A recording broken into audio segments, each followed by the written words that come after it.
रतनामपुर गांव में पीने के पानी की बहुत समस्या थी। गांव का इकलौता कुआं सारे गांव को पानी पिलाता। वहां ऐसी भीड़ रहती थी कि झगड़ा भी हो जाता। गांव के कई मनचले युवक उस कुएं पर उसी वक्त नहाते थे जब स्त्रियां और लड़कियां पानी भरने पहुंचती। तरह तरह की छीटाकशी होती। कई बार तो भयानक जंग भी छिड़ जाती। इन मनचले युवकों में एक पुत्तन नाम का लड़का था जो सबसे ज्यादा बदमाश था। वह तो लगभग सारा दिन कुएं पर 8-10 साथियों के साथ रहता था। पुत्तन ने गांव की लड़कियों और औरतों का जीना हराम कर रखा था। जब भी कोई औरत कुएं पर पानी भरने आती तो पुत्तन उनका घूंघट पलट देता। कोई शिकायत करती या विरोध करती तो वो झगड़े पर उतारू हो जाता। पुत्तन की इन हरकतों से सारा गांव परेशान था, पर वह गांव के बड़े महाजन का इकलौता सपूत था। महाजन ने ब्याज पर सारे गांव को धन बांट रखा था, इसीलिए कोई भी महाजन के बेटे पुत्तन के खिलाफ नहीं बोलता था। एक दिन कुछ गांव वाले इकट्ठा होकर महाजन के पास गए और उसके बेटे पुत्तन की शिकायत करने लगे। तब महाजन ने कहा, क्या हुआ? जवान छोरा है, मजाक भर तो करता है, किसी से कुछ छीन तो नहीं लिया?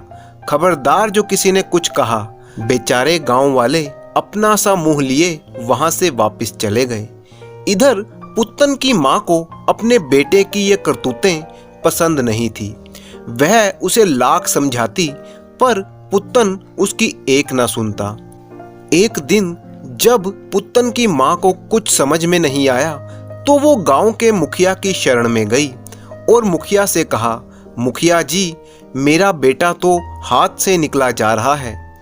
पुत्तन की मां ने रोते हुए कहा, उसके बाप को तो उसकी चिंता नहीं है, उल्टे उसकी गलत आदतों का समर्थन करता है। पर मैं उसकी मां हूं और एक अच्छे बेटे की कामना करती हूं। अब एक आप ही हैं जो उसे सुधार सकते हैं। मुखिया ने कहा, भौजाई, इस उम्र में बच्चा बनता बिगड़ता है। आप निश्चिंत रहें, मैं उसको समझाने का पूरा प्रयास करूंगा। काली माँ ने चाहा तो एक बार में ही उसकी बुद्धि ठिकाने आ जाएगी। आप निश्चिंत होकर अपने घर जाइए। अगले दिन सुबह की बात है। पुत्तन और उसके हुड़दंगी साथी कुएं पर सुबह से ही बैठ गए और उल्टी सीधी बातें करने लगे। अचानक गांव की लड़कियों का एक झुंड पानी भरने वहां पर आया। उनके साथ एक घूंघट वाली औरत भी थी। घूंघट वाली की गागर चांदी की थी। उसकी चाल बता रही थी कि वो रोज आने वाली औरतों में से नहीं थी। पुत्तन और उसके साथी उत्सुक हो उठे कि चांदी की गागर लेकर वह कौन सुंदरी है। उन्होंने पूछताछ की पर कोई भी लड़की नहीं बता सकी। तब पुत्तन ने फैसला किया कि इधर उधर पूछने से अच्छा है कि उसका घूंघट उठाकर देख लिया जाए। कोई उनका क्या बिगाड़ सकता है। पुत्तन ने अपने एक साथी से कहा, चल बे पंगा, जाकर घूंघट तो उठा उस नई लुगाई का जो चांदी की गगरी लेकर लचकती मटकती आ रही है। सोच, जिसके हाथ इतने सुंदर हैं उसका चेहरा कितना सुंदर होगा। गुरु, अगर ज्यादा सुंदर हुई तो क्या करोगे? एक साथी ने चुटकी लेते हुए कहा। पुत्तन ने कहा, तो ब्याह कर लूंगा। पर वो अगर विवाहिता हुई तो? रहने दे, पसंद आ गई तो आ गई, और इसका पति मेरा क्या बिगाड़ लेगा? मेरा बाप गांव का सबसे धनी आदमी है, पैसे से खरीद देगा इसे। तब सारे हुड़दंगी लड़के ठहाका मारकर हंसने लगे। पंगा नाम का वो बदमाश नशे में झूमता हुआ आगे बढ़ा और घूंघट वाली का घूंघट पलट दिया और जैसे बिजलियां कड़क गई। पुत्तन की आंखें फटी की फटी रह गईं। घूंघट के पीछे चेहरा तो सुंदर था पर वो उसकी मां थी। पुत्तन को लगा कि सरेआम उसकी बेइज्जती हो गई है। उसकी आंखें जमीन में धसी जा रही थीं। उसका दिल चाह रहा था कि जमीन फट जाए और वो उसमें समा जाए। माँ ने बड़े ही अग्नेय नेत्रों से उसको घूरा।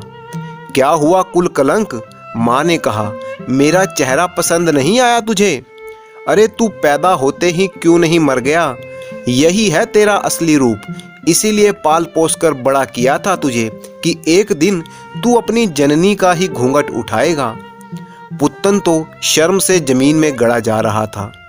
अरे आज तो तुझे शर्म आ रही है? क्या हुआ? यह तो तेरा रोज का खेल है, इसमें इतनी शर्म कैसी? मैं तेरी माँ हूँ इसलिए। अरे नास बेटे, और भी औरतें तो किसी की माँ, बहन और बेटी होती हैं। पुत्तन रोने लगा और रोते रोते बोला, माँ, मेरी माँ, ओ मेरी माँ। और ऐसा बोलते हुए वो अपनी माँ के कदमों से लिपट गया। मैं बहक गया था, मैं गलत राह पर चल पड़ा था। आज तूने मेरी सोई हुई आत्मा को झकझोर दिया। अब मैं तुझे एक नेक बेटा और अच्छा इंसान बनकर दिखाऊंगा। मुझे प्रायश्चित का एक अवसर दे माँ। माँ ने कहा, तो यहीं से शुरू कर। इन सब लड़कियों से क्षमा मांग, इनसे वायदा कर कि तेरे होते हुए कोई इनके सम्मान को छू ना सकेगा। इनकी रक्षा तू करेगा एक भाई बनकर। यदि कर सकता है तो मैं तुझे एक अवसर देती हूँ। पुत्तन ने एक एक लड़की के पैर पकड़कर माफ़ी मांगी। सबसे कहा कि आज से वह उन सब का भाई है। जो उनकी तरफ कुदृष्टि डालेगा उसकी आंखें वह खुद फोड़ डालेगा। और अपने हुड़दंगी साथियों को उसने इतना भगाया कि सब ने वहां से भागने में ही अपनी भलाई समझी। अब गांव की लड़कियां पुत्तन के इस हृदय परिवर्तन से प्रसन्न थी। इतना ही नहीं, पुत्तन उसी दिन अपनी माँ के साथ गांव के एक एक घर में गया और सभी औरतों से हाथ जोड़कर अपने अपराधों की क्षमा मांगी। सारा गांव प्रसन्न हो उठा। गांव वालों ने कहा, पुत्तन, सुबह का भूला अगर शाम को घर आ जाए तो उसे भूला नहीं कहते। तूने समय रहते ही अपनी भूल सुधार ली। हम सब बहुत खुश हैं। पुत्तन ने कहा, इसमें मेरी माँ की कृपा है जो मेरी आंखें खुल गईं। पुत्तन की माँ बोली, माँ को इतनी बुद्धि कहाँ है पुत्तन? अगर होती तो तुझे बचपन में ही सुधार ना लेती। मति मूढ़ औरत, क्या जानूं कि मानव मन को कैसे अदला बदला जाता है, यह तो भगवान ही जानता है। और मुझे तो गांव के मुखिया जी में भगवान ही नजर आते हैं, जिन्होंने तनिक सी बुद्धि से मेरा बिगड़ा हुआ बेटा घर वापस लौटा दिया। सब लोग आश्चर्य में पड़ गए। क्या कहा, मुखिया जी? हाँ, माँ बोली, मैं मंद बुद्धि इतनी चतुर कहाँ जो ऐसा खेल रच सकूं। मैं तो बस अपने बेटे का पतन देखते हुए तड़पती थी। एक दिन मुखिया जी के बारे में सुना और उन्हें अपनी समस्या बताई, इसी आशा के साथ कि वो मेरे बेटे को सुधार देंगे। उन्होंने पल भर में ही समाधान कर दिया और उनकी ही योजना ने बिना किसी अस्त्र के मेरे बेटे के अंदर के राक्षस को मार दिया।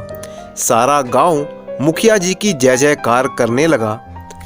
सब गांव वाले इकट्ठे होकर मुखिया जी के दरवाजे पर पहुंचे। मुखिया जी बाहर आए तो पुत्तन उनके पैरों में गिर पड़ा और मुखिया जी से माफी मांगने लगा। मुखिया ने कहा, क्षमा मत मांगो। क्षमा मांगने से किसी को तुम्हारे सुधर जाने की आशा नहीं है। यदि कुछ अच्छा करके दिखाओ तो जानूं। और अगले ही दिन पुत्तन ने अपने बाप से ढेर सारा धन लिया और गांव में 2 और नए पक्के कुएं की खुदाई शुरू करवा दी। सारा गांव पुत्तन के इस बदले हुए रूप से प्रसन्न था।